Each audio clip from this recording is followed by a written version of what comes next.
नमस्कार, मैं हूं आशीष चित्रांशी और आप देख रहे हैं द न्यूज लॉन्चर।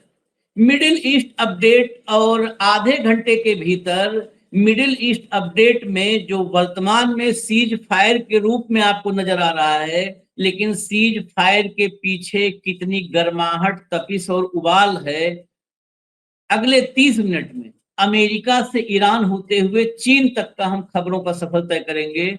और उस तपिश, गर्माहट और जो प्रेशर बिल्ट है, जो फिर से फटने के लिए बिल्कुल कगार पर है, फटने पर आमादा है, वो वहां तक हम लेकर के आएंगे। और इजराइल जो सेफ्टी वॉल्व को भी ब्लॉक कर रखा है, वो चाहता है फटे, उसके भी रक्षा मंत्री को सुनवाएंगे। वो कह रहा है कि अभी तो मुस्तफा खामनेई को मारना बाकी है। अमेरिका के ग्रीन सिग्नल का इंतजार कर रहा है वो इजरायली डिफेंस मिनिस्टर, जिसका नाम भी है इजराइल कॉट्ज। ये देखिए, ये खबर महत्वपूर्ण है क्योंकि अब ये भी एक इंफॉर्मेशन आ रही है। जो एक तरफ हो रहा है 3 हफ्ते का सीज फायर, इजराइल युद्ध पे आमादा है, ईरान हर स्थिति के लिए तैयार है।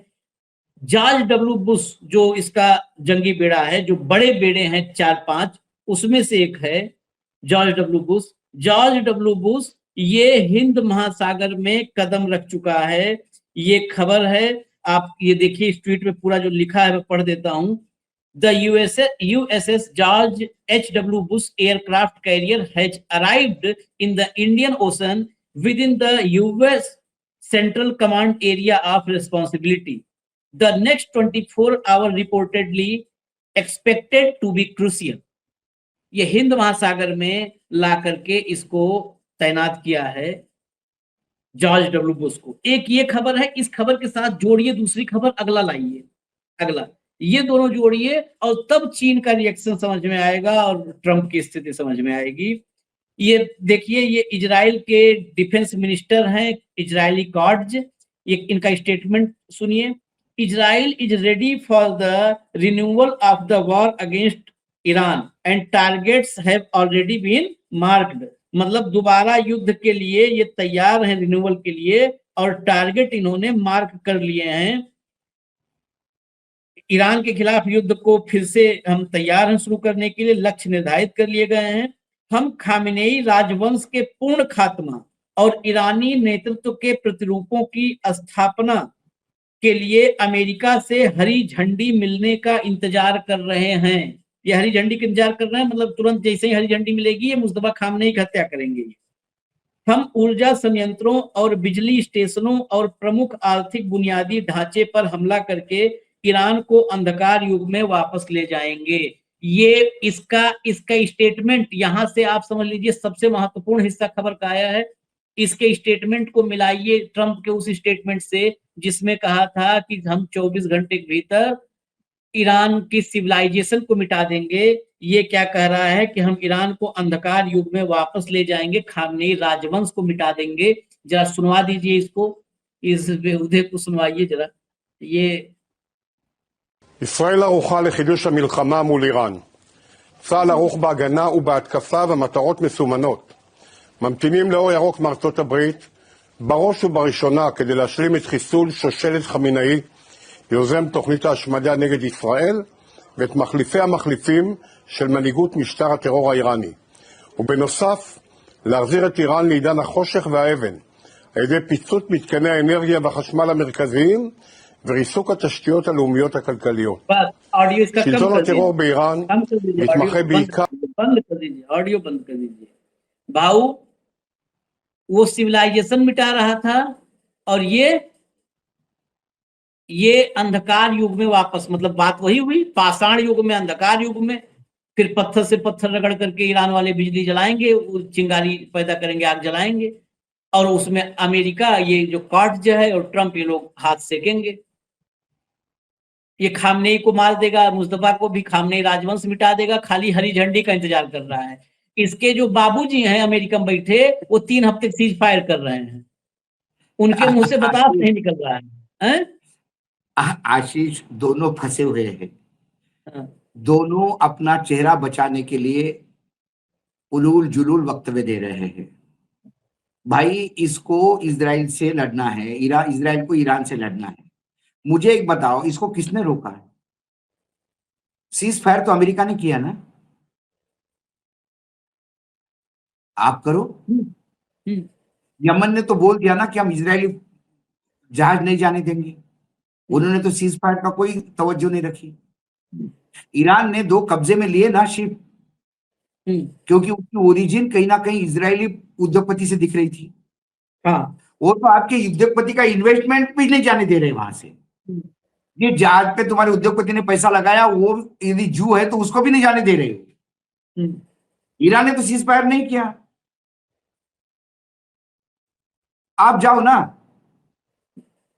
आपकी औकात ही नहीं थी ईरान को सर पे लेने की। आप अमेरिका के भरोसे थे कि अमेरिका खंडे से बंदूक चलाएंगे, उसका खंदा लहूलुहान हुआ है। वो बोल रहा है बंदूक हटाओ, आपकी हिम्मत नहीं हो रही है। आप अपने देश के पब्लिक को बता रहे हो कि आप चिंता मत करो, हम बिल्कुल तगड़े हैं, हम बिल्कुल किसी हालत में नहीं, बिल्कुल चिंता मत करो, हम इनको पाषाण युग में ले जाएंगे, इनकी नस्ल खत्म कर देंगे। आप तो सलीम जावेद के डायलॉग मार रहे हो, हाँ, उधर वो कॉमेडी फिल्म के डायलॉग मार रहा है। स्टैंड अप कॉमेडियन है वो, वहां स्टैंड अप कॉमेडी कर रहा है व्हाइट हाउस में। इजराइल सीरियसली बैठा है डंडा लेके। मतलब जो मीम्स में दिखाया जाता है वही वास्तविकता में हो रहा है अभी। एग्जैक्टली। मतलब जो जोक्स मीम्स में चल रहे थे वो वास्तविकता में हो रहा है।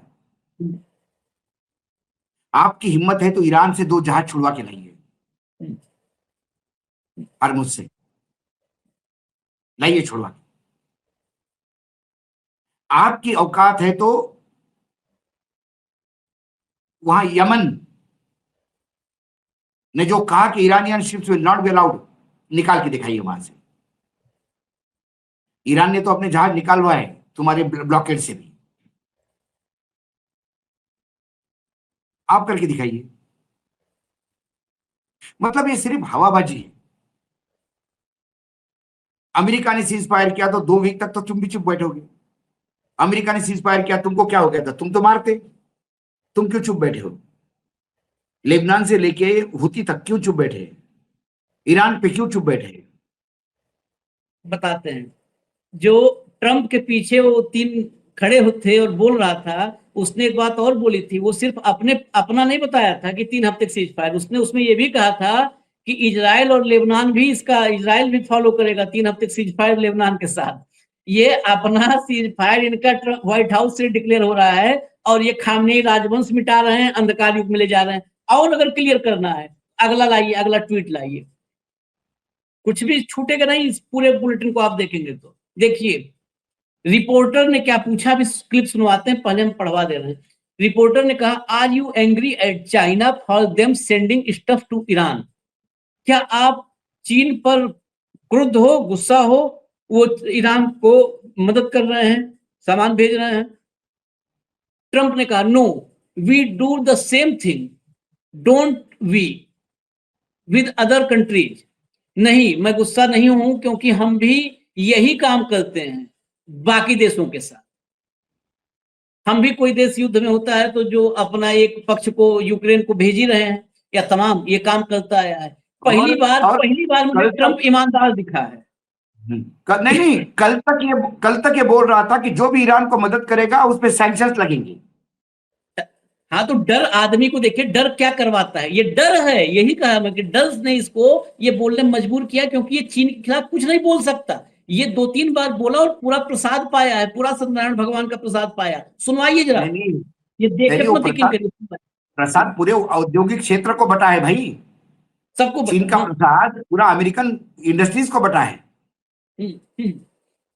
सुनाइए भैया। Are you angry at China for what they sent Iran? No, no, So there's some reporting today. no. I guess we do the same thing, don't we? With other countries. You know, it's like one of those things, but nothing it wasn't earth shaking. Yeah, I'll say. Are you angry at China for what they sent Iran? No, no, So there's some reporting today. no. I guess we do the same thing, don't we? With other countries. You know, it's like One of हटा those दीजिए, things. हटा दीजिए, हटा दीजिए। आप ये देखिए, क्या इसकी बदतर स्थिति देखिए, हम बहुत ही आशीष जी, मेहनत करते हैं दर्शकों से मैं कह दूं, फिर नहीं कहना चाहिए आशीष जी, ये कड़ी आशीष तोड़ने के जी, लिए। क्या चाइना की पोजीशन हो गई है? हाँ, चाइना के हमारे संबंध क्या, इस पे छोड़ दीजिए, हाँ, लेकिन ये मानिए चाइना की क्या पोजीशन हो गई है कि चाइना ईरान को माल सप्लाई कर रहा है, ईरान से तेल ले रहा है, चाइना के जहाज निकल रहे हैं, कोई बोलने को तैयार नहीं, इनकी हिम्मत नहीं है चाइना को बोलने के लिए। और वो बोलता है कि हाँ चाइना के वो दोस्त है तो चाइना तो उसको मदद करेगा, हम्म। लेकिन फिर दुश्मन का दोस्त अपना दुश्मन होता है। क्या तुम्हारी औकात है चाइना पे ये करने की? चाइना की आप रिप्लाई आप जिनपिंग को सुनिए ना भाऊ, ये हाँ, कह रहा है कि नहीं नहीं हमें कोई दिक्कत नहीं है भाई, हम भी करते हैं। और जिनपिंग को सुनिए, पहले ट्वीट लाइए भैया, ट्वीट लाइए, ट्वीट लाइए। Breaking news, China's big decision. इसमें क्या है, चीन का बड़ा फैसला, फैसला नहीं इसको कहेंगे, बेसिकली ये उन्होंने एक अपनी राय रखी, फैसला हो जाएगा तो बहुत बड़ी बात है। अगर दुनिया को तीसरे विश्व युद्ध से बचाना है तो इजराइल और संयुक्त राज्य अमेरिका को परमाणु हथियारों से वंचित करना हो। ये बहुत बड़ी बात है। हम क्लिप सुना रहे हैं, उसमें हम तो भाषा नहीं समझ पा रहे हैं। अगर इसमें होगा वो हिस्सा, या तो हो सकता है इसके और पार्ट में हो, लेकिन जो क्लिप है, क्योंकि यहाँ पर हम लैंग्वेज समझ नहीं पा रहे हैं, इतना हम समझ पाए नीचे कि ताइवान को लेकर के तो साफ साफ बोला है कि ताइवान को हम यूनिफाइड करेंगे, हमारा हिस्सा है। जो अमेरिका अमेरिका ने अपना अड्डा बना रखा है, उस पर तो सीधा सीधा बोला है। सुनवा दीजिए भैया। 同志们、朋友们、女士们、先生们，大家好。我们两岸 Compatriots on both sides of the Taiwan Strait are bound by blood ties thicker than water, and the historical trend toward national reunification is unstoppable. 大家拼搏进取，耕耘奉献。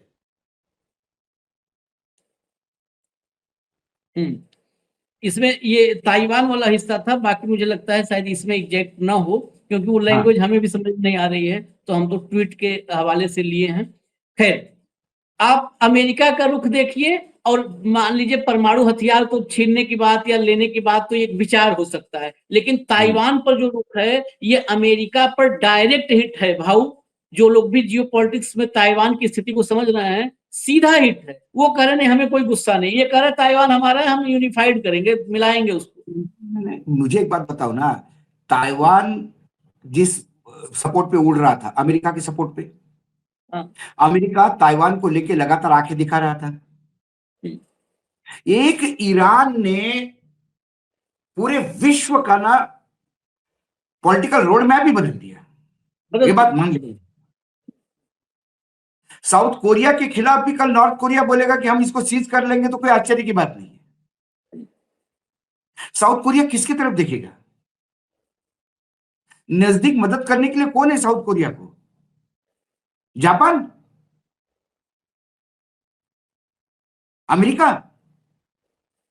वो तो दूर बैठा है। एशिया में कौन है? जापानी है ना। लेकिन आज कौन मदद करेगा? जापान मदद करने जाएगा, फिर बंदर काट लेगा, फिर बंदर ने हमला किया, हम वापस जा रहे हैं। ताइवान पे ये जो ललकार रहे थे, देखिए एक पिक्चर आई थी पति पत्नी और वो, अब ये थोड़ा सा लाइटली मैं बता रहा हूं, मुझे अभी 30 सेकंड लीजिए आप इस पे। उसपे संजीव कुमार, विद्या सिन्हा थे, और उसमें जब संजीव कुमार की शादी होती है तो उसके दोस्त समझाते उसको, बोले देखो पत्नी को कंट्रोल में रखना, पहले दिन से डांट के रखना। तो पहले दिन से संजीव कुमार, मैडम चाय लाइए, 5 मिनट में चाय नहीं आई तो वो बेचारी भागती, हाँ लाती हूं, ये ले लीजिए, कपड़े निकाल के रखिए, 10 मिनट में नहीं तो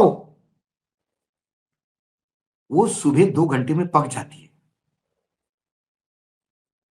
बोलते बाथरूम में गीजर ऑन करो, गर्म पानी आना चाहिए, नहीं तो वो गुस्से में बोलती, बोले नहीं तो क्या, ठंडे पानी से नहा लूंगा। बहुत बड़ा जोक था वो, बहुत बड़ा कॉमेडी सीन है। यही स्टैंड अप कॉमेडियन कर रहा है। चाइना ने माल भेजा तो क्या, ना भेज दे, हम तो भेजते, भेजो भेजो, बार बार भेजो। ये कॉमेडी हो गई। अब वो बोल रहे हैं हम ताइवान भी ले लेंगे। वो बोलेगा ले लो, लेना नहीं हमारा चाहिए, क्या, लेकिन अब लेना चाहते तो ले लो, ले लो, हमारा क्या है। हमारा क्या है। इसीलिए बंद मुट्ठी सवा लाख की होती है, खुल गई तो खाक की होती है।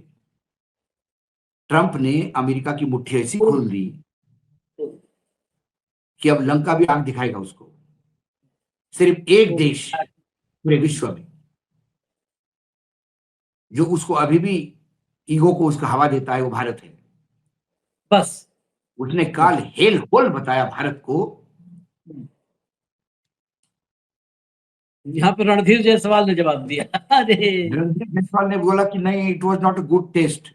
गुड हाँ। टेस्ट क्या है? मतलब वो आपको गाली देगा और आप कहोगे कि भाई साहब गाली नहीं, थोड़ा सा बुरा लग रहा है हमको, गाली गाली नहीं देते आप। लाओ अगला ट्वीट लाओ।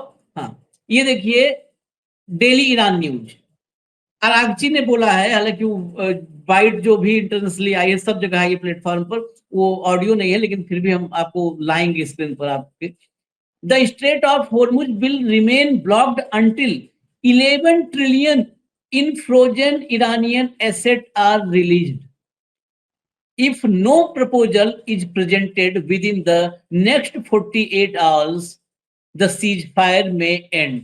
अब्बास अरागची, अमाउंट देखिएगा 11 ट्रिलियन, ये चीन की टोटल इकोनॉमी का आधा अमाउंट।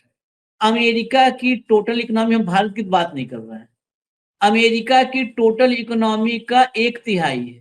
और अगर भारत की इकोनॉमिक बात करें तो करीब करीब 3 गुना है, 4 या 12, करीब करीब 3 गुना है। 4 ट्रिलियन पर है भारत की इकोनॉमी।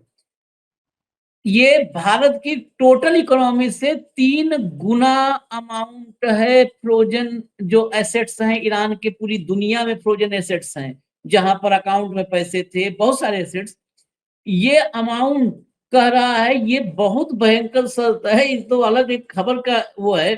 48 घंटे का टाइम, आप ये सारा का सारा रिलीज कर दीजिए, और नहीं रिलीज करेंगे तो सीज फायर खत्म हो सकता है।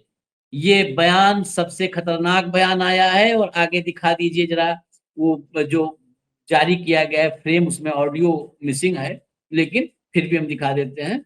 यही जो है जारी किया गया, और इसमें इन्होंने कहा कि एसेट फ्रीज कर जो भी है उसको आप रिलीज करिए। इसके साथ एक खबर और जोड़ दूं, तब चलते हैं भाव के पास। ये खबर ध्यान में रखिएगा, बिल्कुल आप नोट करके। अगला लाइए, अगला एक्सियोस वाला लाइए। अब दोनों को जोड़ करके चलेंगे। करंट रिपोर्ट, ये एक्सियोस की रिपोर्ट है। करंट रिपोर्ट और क्लाइस रिपोर्ट, ये दुनिया भर के मीडिया हाउसेज के जो रिपोर्ट होती है सबसे इंपॉर्टेंट और ताजा, उसका संकलन आप समझ लीजिए, कंपाइल करके लाते हैं। Just in, Iran has deployed additional naval mines in the Strait of Hormuz and shipping traffic has collapsed sharply। Axios, ये Axios की रिपोर्ट है, अमेरिकी जो है मीडिया ग्रुप की, जिसने अमेरिका में व्हाइट हाउस से जुड़ी मैक्सिमम खबरें पिछले जो है 50 दिनों में ब्रेक की। उसकी रिपोर्ट है कि जब से सीज फायर वगैरह चल रहा है, इसके बीच में ईरान ने स्ट्रेट ऑफ हॉर्मुज में जो पहले से नेवल माइंस थी, उसके अलावा और नेवल माइंस बिछा दी हैं, यानी समंदर के नीचे बारूद का जखीरा है। हटा दीजिए। अब ये दो खबरों के साथ भाऊ, 11 ट्रिलियन का एसेट और समंदर के नीचे बारूद का जखीरा। और देखिए आशीष, हार्मुज पे IRGC का कंट्रोल है। हार्मुज के मुहाने पे भी आप जा नहीं पा रहे हैं। हार्मुज के अंदर जाने की बात छोड़ दीजिए। आपने ब्लॉकेड जो किया है वो हार्मुज के मुहाने से कई किलोमीटर दूर आपने उसको रोका है। ठीक है, आपने अपने देश से झूठ बोला, पूरे दुनिया को झूठ बोला कि हमारा माइन स्वीपिंग का काम चल रहा है, वो 3 गुना ज्यादा स्पीड से चले, मैं बताता हूं। अरे तुम अंदर तो घुस नहीं पा रहे हो, माइन स्वीपिंग कहां कर रहे हो? हवा में तीर मार रहे हो, हवा में मार रहे हो। मतलब मेरे घर में स्विमिंग पूल बनेगा तो मैं स्विमिंग करूंगा करके बेड पे ही हाथ पैर हिला रहे हो। जापान ने मना किया स्वीपिंग बोट्स देने के लिए, जर्मनी ने मना किया स्वीपिंग बोर्ड देने के लिए, जिनकी मास्टरी है इस पे। IRGC ने भी हाथ ऊपर कर दिया, हमको भी मालूम नहीं माइंस कहाँ है अभी। माइंस स्वीपिंग करने के लिए हार्मुज में एंट्री करनी होगी, और यदि हार्मुज में इनकी बोट एंट्री कर गई तो हार्मुज खुल जाएगा, 2 मिनट का काम है।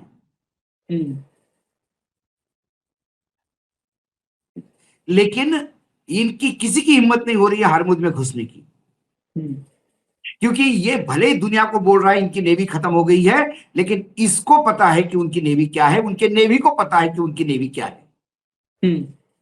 ईरान की स्ट्रेंथ ये अमेरिकन नेवी, अमेरिकन एयरफोर्स और अमेरिकन आर्मी अच्छी तरह से चख चुकी है, उनका टेस्ट उनको पता है, इसलिए वो नहीं घुसेंगे अंदर।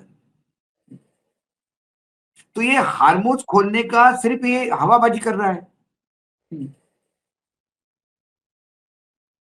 ये प्रयास कर रहा है कि कुछ एक दिन तो ऐसा आएगा कि जिस दिन ईरान मेरी थोड़ी बहुत तो बात मान ले, लेकिन उसके लिए आपको आपकी जबान पे ताला लगाना होगा। आप कहोगे कि आज ईरान को मैं 3 सप्ताह का टाइम दूंगा, ईरान ने मांगा नहीं, तुमने दिया, ठीक है। ईरान बैठा हुआ है मिसाइल लेके, हार्मुज बंद कर रखा है, तेल सप्लाई कम है, कीमतें बढ़ रही है, आपके यहाँ हाहाकार मचा हुआ है, आपके देश में भी लोग चिल्ला रहे हैं। सारा खेल हार्मुज खोलने का है, उस पे ये बात नहीं कर पा रहा है। अभी उसके व्हाइट हाउस के लोग कह रहे थे कि बाकी देशों से भी बात हो रही है और दे में कम टू व्हाइट। अरे कौन बाकी देश? 30 देशों ने ऑलरेडी बात कर रखी है आपस में मिलकर, आपको अमेरिका को बाहर रखा उसने, ना इजराइल को बुला रहे ना अमेरिका को बुला रहे। आप अस्पृश्य हो गए हो, अवांछित हो गए हो। नाटो आपको पूछ नहीं रहा, यूरोपियन यूनियन नहीं पूछ रहा, ब्रिटेन ने और फ्रांस ने मिलकर सारे डिफेंस मिनिस्टर की बात की, जिसमें हमारे नींबू मिर्ची भी चले गए थे, ये बताने के लिए कि कुंडली लेके बैठा हूं। हमारे यहाँ द्विवेदी है, वो कुंडली देखता है, वो उसने बताया है कि सही टाइम आएगा तो साफ काम करेंगे। हमारे वाले कुछ अलग प्रोग्राम में गए थे। हाँ, गए तो थे कुल अलग प्रोग्राम मिलाकर में, जल्दी गए थे। हाँ, कुल मिलाकर अमेरिका को कोई पूछ नहीं रहा है। वो कहते हैं कि अंडर द लीडरशिप, जैसे हमारे यहाँ बार बार कहा जाता है कि नरेंद्र मोदी जी के नेतृत्व में विश्व में शांति का कर देंगे, और अभी सही समय आने पे वही लीडरशिप करेंगे, और उन्हीं के नेतृत्व में हो रहा है सब। वैसे ही बकलोल वहां पे भी है, वो भी बोल रहे थे under the leadership of the president Donald Trump and the vision of the president Donald Trump. अरे मार खा रहे हो सब दूर, हॉर्मुज अभी तक नहीं खुल रहा है। जिस दिन अमेरिका हॉर्मुज खुलवा देगा उस दिन अमेरिका का लोहा दे विश्व मानेगा। अब हॉर्मुज एक ऐसा ब्रह्मास्त्र हो गया। सही कहा था रशिया के उस उपराष्ट्रपति ने, पूर्व उपराष्ट्रपति ने, उसने कहा कौन कहता है कि एटॉमिक बॉम्ब नहीं है ईरान के पास? उनके पास तो ऐसा एटॉमिक बॉम्ब है जो कभी खत्म ही नहीं होगा, और उसका नाम है हार्मुज। हार्मुज के चलते पूरे मिडिल ईस्ट के 8 देशों की इकोनॉमी बाप बाप कर रही है, महंगाई चरम पे है, और उन सबको भी लगता है कि हार्मुज तभी खुलेगा जब हम खुद ही। अब एक ने तो बोल दिया कि हम चाइनीज में पेमेंट करेंगे भैया, डॉलर छोड़ दो, लेकिन हमारी जहाज जाने दो। तो कुल मिलाकर अब इनके पास और कोई चारा नहीं है कि लगातार ये सीज फायर का टाइम बढ़ाते रहे, और ये करते करते 10 साल भी हो गए, तो ईरान 10 साल का लड़ सकता है ताकत के साथ। ईरान तो अच्छा बोल ही पैसा रहा भी है। कमा रहा है, ईरान को पैसा भी मिल रहा है, और ईरान बढ़िया अपना मिसाइल का जो पूरा जखीरा है वो भी बढ़ा रहा है।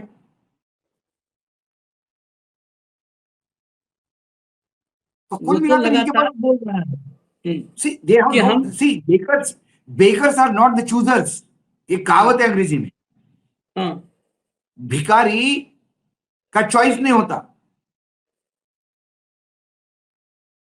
भिखारी के हाथ में जो भीख देता है उसको लेना पड़ता है उसको। कल भिखारी ये कहे कि मैं तो सिर्फ तंदूरी चिकन ही खाऊंगा या मैं तो रुमाली रोटी ही लूंगा भीख में, तो वो कोई नहीं देगा उसको। तो अमेरिका की स्थिति बेगर्स जैसी होगी। Beggars are not the choosers, so they have to decide whether to, they have no option but to decide again and again about the ceasefire. उससे बदतर स्थिति आपको बता देता हूं, उससे बदतर स्थिति। मैं इस खबर को नहीं रखा था इस कार्यक्रम में, लेकिन बीच में जब आपने चर्चा किया, हम अक्सर ऐसा होता है कि आप बोलते हो तो मैं कहता हूं भैया बोलते हो तो आप दिखाना ही पड़ेगा। आपने कहा ना कि कौन उसमें होर्मुज स्ट्रेट में कोई जा नहीं पा रहा है, कौन सफाई करवाएगा, कौन वहां से माइन स्वीपिंग करेगा। ये खबर इंडिपेंडेंट पर ये लगी है 3 घंटे पहले, ये खबर कल की है। मैं उस हिसाब से बताऊं जो एग्जैक्ट कल की खबर है। ये क्या लिखा है खबर में, देखिए। होर्मुज जलडमरू मध्य में बारूदी सुरंगों को हटाने की तैयारी कर रहे अमेरिकी नौसेना के एक नाविक पर विचित्र हमला हुआ, वह घायल हो गए। ये विचित्र हमला क्या हुआ है मैं बताता हूं। ये माइन स्वीपर होर्मुज स्ट्रेट में नहीं हुआ है, होर्मुज स्ट्रेट के तरफ एक वेसल जा रहा था। ये वेसल माइन स्वीपिंग वाला वेसल था। इस पे बंदर ने, जो इस पर सेलर्स थे, सेलर्स क्या कहिए, वो बाकायदे मरीन्स होते हैं, वो जो माइन स्वीपिंग के एक्सपर्ट मरीन्स होते हैं, वो सवाल थे, बंदरों ने काट लिया। बंदर, अब सोचिए ईरान में क्या तुम जाओगे IRGC, अभी बंदर से निपटो पहले। और ये जहाज जो वेसल था, ये जापान की तरफ से आ रहा था, थाईलैंड से। डिटेल इसमें नहीं है, डिटेल मैं बताऊं क्योंकि ये कल की खबर है। मैं कहा अब ये कॉमेडी हो जाएगा तो इसको नहीं दिखाएंगे, इतनी बड़ी बेइज्जती हो रही है। ये जापान की तरफ से आ रहा था होर्मुज में माइन स्वीपिंग का काम करने के लिए, थाईलैंड के पास से वापस चला गया बंदर के काटने से। ये जो लिखा है इसमें कि बिजारे अटैक, विचित्र हमला हुआ, ये दरअसल बंदरों का हमला था और बंदरों ने काट लिया और वहीं से माइन स्वीपिंग वाले लौट गए थाईलैंड से। ये इनकी हालत है, बंदर काट रहे हैं, बंदर मार रहे हैं, ईरान से लड़ने आ रहे हैं। चलिए, वक्त हो गया बहुत आज, क्योंकि कंटेंट बहुत सारा था इसलिए तो वक्त हो ही जाता, क्या करें हम। धन्यवाद भाऊ, बहुत बहुत धन्यवाद। खबरें अभी बहुत सारी बची हैं, उनको भी लेकर के आते हैं। नमस्कार।